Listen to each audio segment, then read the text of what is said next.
On January 7, 2025, the President of the United States publicly stated that he would not rule out the use of military force to secure U.S. interests in Greenland. The Prime Minister of Denmark dismissed the remarks as absurd. NATO issued no formal response. In the days that followed, Danish officials confirmed that consultations were held with Greenland's leadership. Publicly, these talks were framed as routine coordination. Privately, they reflected growing concern about how far U.S. pressure could extend in the Arctic. By mid-January, U.S. naval and air activity in the broader North Atlantic and Arctic region increased as part of what officials described as routine operations. Danish diplomats sought clarification through established channels. The replies emphasized general regional security priorities, without specifically addressing Greenland. Greenland is not a sovereign state. It is an autonomous territory within the Kingdom of Denmark. Population, approximately 56,000. Strategic value, disproportionate to its size. It sits between North America and Europe. It occupies a central position along emerging Arctic shipping routes that did not exist in practical terms 2 decades ago. It holds rare earth mineral reserves that were once economically marginal, but are now tied directly to semiconductor supply chains, battery technology, and national security planning. And it already hosts U.S. military infrastructure. Thule Air Base, now known as Pituffik Space Base, was established in 1951. It was never fully dismantled. Legally, it is located on Danish territory. Operationally, it functions as a core node in U.S. early warning and missile defense architecture. That arrangement is not unusual within NATO. Shared basing, rotational deployments, and joint command structures exist across allied countries. But what emerged in late 2025 was not simply about shared infrastructure. It was about leverage. The United States has purchased territory before. Alaska, from Russia, in 1867. The U.S. Virgin Islands, from Denmark, in 1917. Both were formal, negotiated, treaty-based transfers. In 1946, the United States offered to purchase Greenland from Denmark for $100 million. Denmark declined. The offer was not pursued. In 2019, the idea resurfaced publicly, not as a formal negotiation, but as a political statement. Denmark's response was immediate. The Prime Minister called it an absurd discussion. A planned state visit was canceled. The issue then faded from public view. But in late 2025, it did not return as a purchase proposal. It returned as strategic pressure. In December 2025, the U.S. State Department released policy language emphasizing critical national security interests in the Arctic. The documents did not name Greenland directly. They referenced contested strategic environments, allied coordination, and the protection of vital northern resources. Around the same period, Danish officials acknowledged that Greenland's leadership was briefed on evolving security assessments related to Arctic geopolitics. The contents of those briefings were not made public. Shortly afterward, Greenland's Prime Minister delivered a televised address. She stated that Greenland was not for sale. She emphasized self-determination within the Kingdom of Denmark. She warned that external pressure on Greenland's political status would be viewed as inconsistent with international norms. She did not name any country. She did not need to. International law is clear on territorial acquisition. States cannot acquire territory through coercion. Strategic necessity does not override sovereignty. These principles are embedded in the UN Charter and reinforced through decades of international legal precedent. But international law depends on enforcement, and enforcement depends on political will. NATO is a defensive alliance.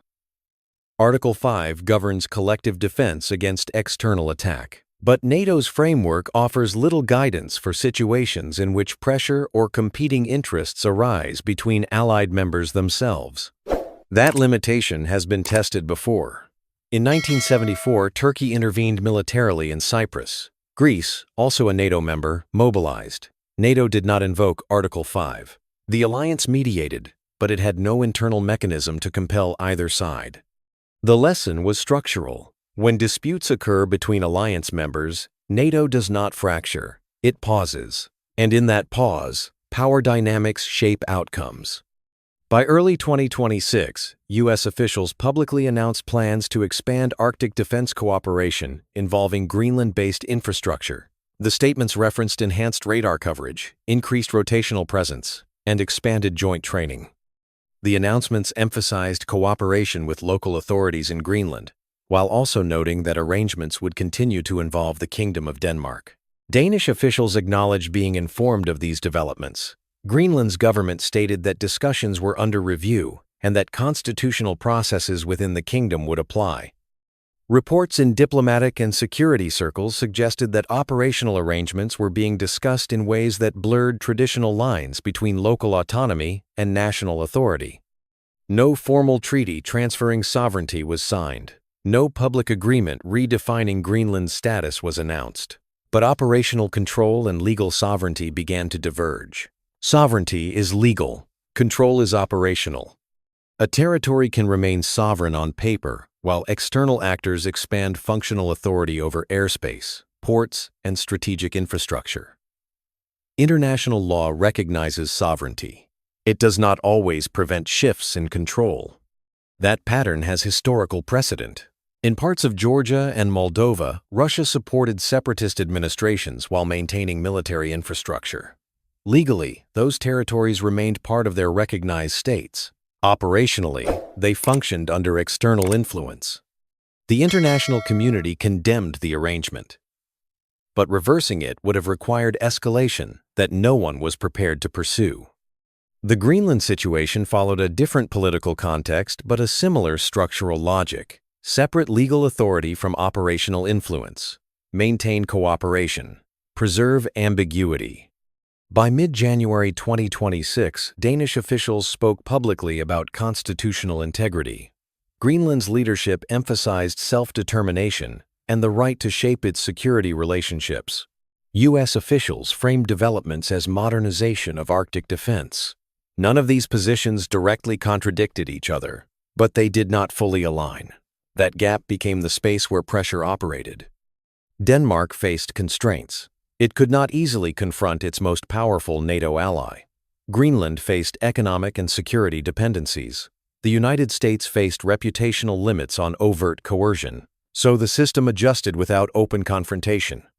In late January 2026, Denmark formally requested consultations under NATO's Article 4 mechanism. Article 4 allows members to raise concerns about territorial integrity and security. It is not a defense trigger. It is a political process. The consultations were held in closed session. Public summaries described them as constructive. No binding resolutions were announced. Operational arrangements continued. What matters here is not whether Greenland was formally acquired. It was not. What matters is how legal boundaries were tested without being formally crossed. No invasion occurred. No treaty transferred sovereignty. No international court ruled on jurisdiction. But operational influence expanded, authority fragmented, and the mechanisms designed to prevent coercion were tested not by breaking them, but by operating in the space just before the break. In international relations, that space has a name: strategic ambiguity. It works because it makes enforcement difficult without making violation explicit. If a rule is clearly broken, response mechanisms activate. If a rule is stretched, blurred, or reinterpreted, enforcement becomes a political choice rather than a legal obligation. And political choices are shaped by interests. Coercion does not always look like force. Sometimes it looks like partnership. Sometimes it looks like modernization. Sometimes it looks like cooperation framed as mutual benefit in a context where refusal carries unspoken costs. Once that mechanism is established, it becomes precedent. Not formal precedent. Courts will not cite it. Treaties will not reference it. But operationally, it signals what is possible. It signals that autonomous regions within allied states can engage more directly with external powers. It signals that military cooperation can expand without formal treaty revision. It signals that sovereignty can be operationally diluted without being legally transferred. Those are not minor adjustments. They are structural shifts, and they happened without formal acknowledgement. International law only functions when power accepts limits. When those limits are tested quietly, the question is no longer whether the rules exist. It is whether they still matter.